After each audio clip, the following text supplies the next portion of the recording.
for us in Anambra State, Nena, to give us more update.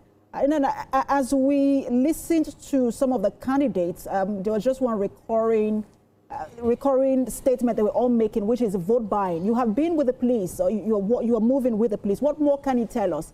Has any arrest been made? Did the police also mention the issues around voter inducement?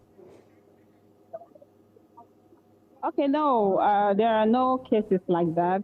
The places we monitored, we went to Ihiala, I am alone, and we didn't see cases of vote buying, either cash or any other kind of inducement, because any party official or member caught doing that knows already what the person is in for, and this is against the ethics and what is expected during elections. So we didn't notice any kind of vote buying around the areas that we visited.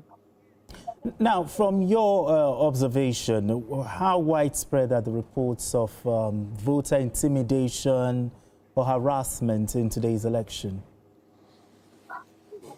There was nothing of sort. Everybody came out peacefully, and they exercised their franchise as it ought to be. People were just, moving around freely, casting their ballot, doing their things. There was no kind of intimidation or bullying. Everywhere was just okay. Sometimes, at the few places we visited, you would just feel like it's a merriment going on. So everywhere was just calm, and people did what they were supposed to do. And then there's some areas that the police had identified as hotspots or flashpoints. Urumba North and South are part of it. Ihiala is part of it. A couple of others. I'm just wondering if any of those flashpoints were visited by the police and what report you can bring us from there. Yes, the police visited Ihiala, I am alone, and I think Obaru. I'm not really conversant with all this place, but we were at the places they call flashpoint areas. So we were there, and I can confidently tell you that we didn't notice any kind of violence. There was no threat to life. Everywhere was just peaceful. And the police already deployed about 80,000 officers for this election, and those areas had a good number of security personnel, both from sister agencies to police and all of that. So the whole place was filled with, security agencies, and everything was, the place was just peaceful and calm, as against what was reported. And one of the issues that we have sometimes, or we hear sometimes when it comes to election, is the complicity sometimes of police officers, even in some of these infractions. How is the police monitoring its own men, because there are a lot of them, over 40,000, that it has deployed to ensure that they don't become complicit in some of these election infractions? Okay, like what we did today, we were patrolling, we were monitoring the places with the police. So as soon as we arrived to those places, we saw comportment from the personnel. We saw that there was orderliness from them. They weren't, misbehaving.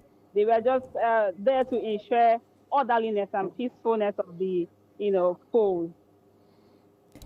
Okay, looking at the demography, okay, how would you measure in terms of youth participation and the ratio of men to women?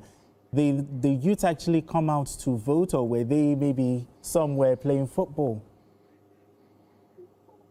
There was low turnout of youth, I must tell you.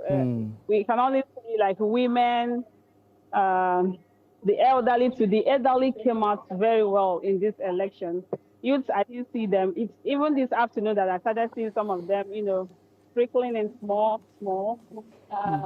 There was actually low turnout of voters earlier.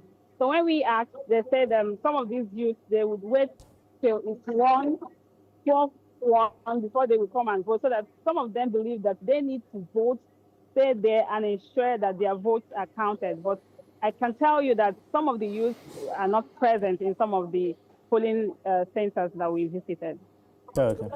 All right, thank you so much, Nena, for that update. Nena Gabriel live for us in Anambra State for the coverage of the election.